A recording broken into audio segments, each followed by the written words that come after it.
children, last class, if you remember, we had done with the potential due to a point charge, isn't it? But as because in like to start, we have started with dipole also. So today class we will be finding out the potential due to a dipole. So when you do with the dipole, three conditions you have to do. What are the three conditions that you have to do for the potential? First, you are going to find out the potential for the axial line, that is on the axis. Second one, you are going to find out for the equatorial line. Okay, that is at the perpendicular distance. And the third one, at any point. Means you have got a dipole and it is at any particular point you need to find out. Basic formula, if you remember, for the potential, what was the basic formula for potential? V equals to 1 by 4 pi epsilon 0 Q by R. So this is the basic formula. 1 by 4 pi epsilon 0 Q by R is your basic formula.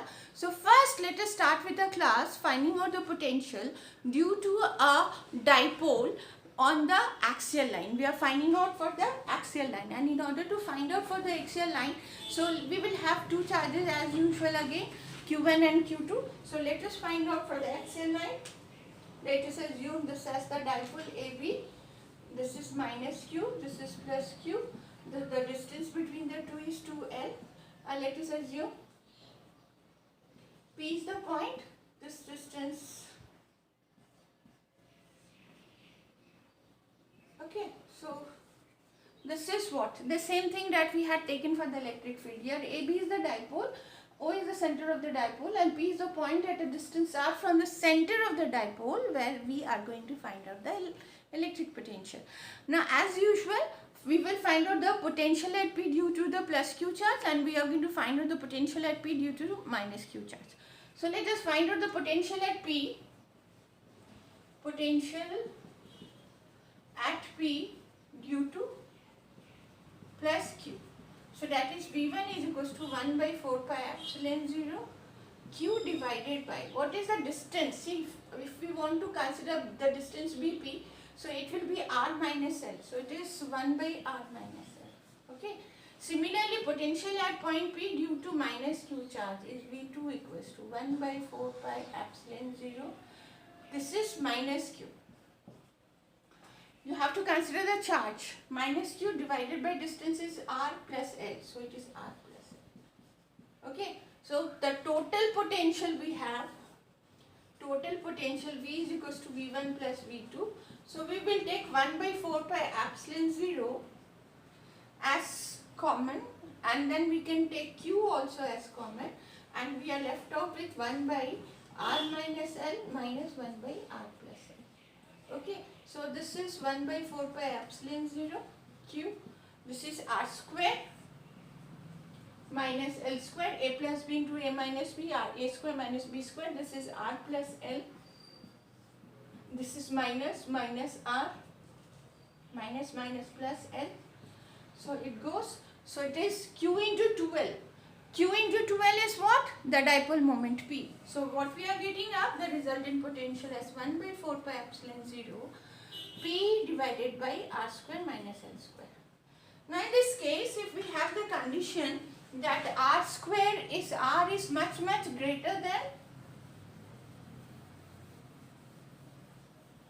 if we have the condition R is very much greater than L, then V is equals to 1 by 4 pi epsilon 0, you need ignore L square, it is P divided by R square. So this is the formula when we are finding out for the axial line. Okay, so this is the formula when you are finding out the potential for an axial line due to a dipole. Now let us do again for the equatorial line. Equatorial line means when the point P is at the perpendicular bisector of the dipole. So let us see.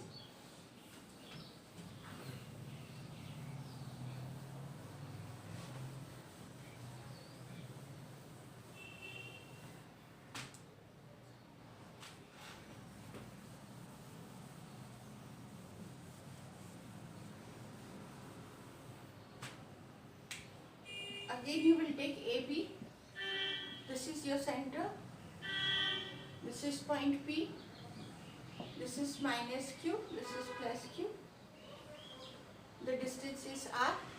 Now the distance between AP is equals to BP. Yes, you all will agree, the distances are same for both. already done in electric field also. So here what you get, V equals to total V1 plus V2, and this is 1 by 4 pi epsilon 0 Q divided by distance. So 1 by PB minus 1 by AP. Now these two are equal. So if BP and AP are equal, so what you find out if you substitute, so what you get, this as 0. So you get the potential at the equatorial line as equals to 0.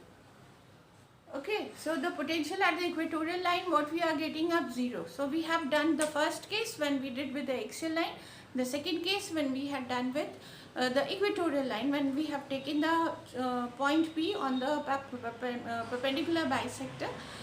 The next case that we are going to take, the point P will be at any point. It can be any point. Let's see.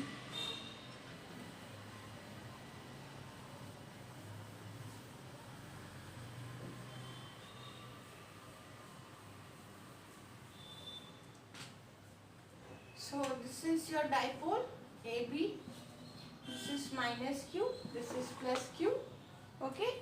P is any point. We don't know where it is actually. P is any point. This is, okay. So this is one of the line and this is another line. Then you have to do certain construction here.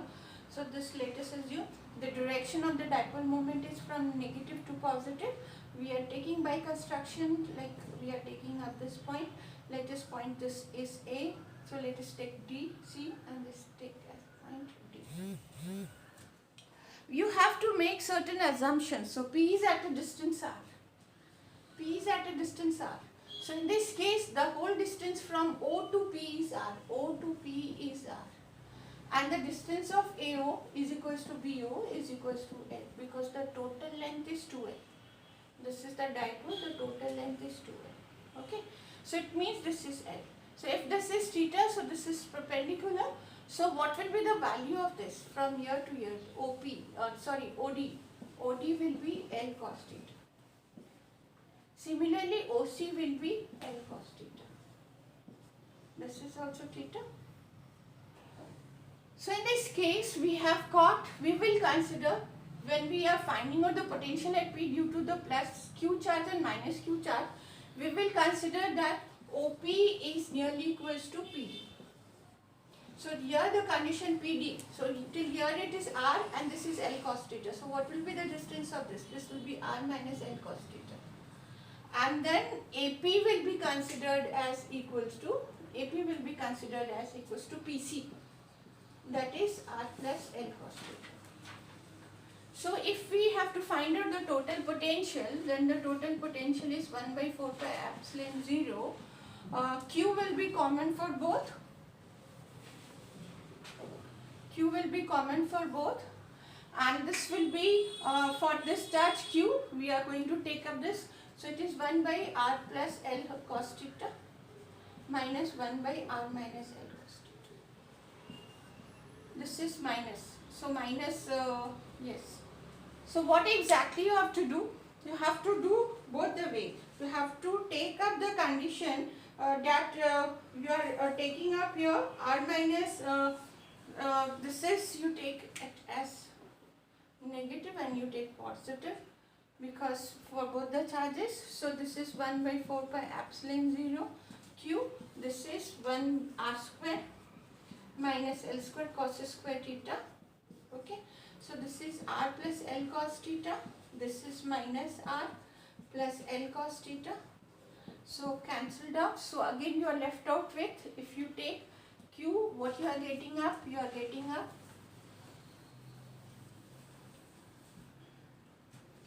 getting up V equals to 1 by 4 pi epsilon 0 Q into 2L cos theta by R square minus L square cos square theta. Now if you consider R is much greater than L and P is equals to Q into 2L, so we get V equals to 1 by 4 pi epsilon 0 P cos theta by R square. Now your theta is any angle. If you take the theta as 0 degree, you get the axial line. So that is cos 0 degree is 1. And if you take theta as 90 degree, that is the equatorial line. Theta equals to 0 degree is the axial line.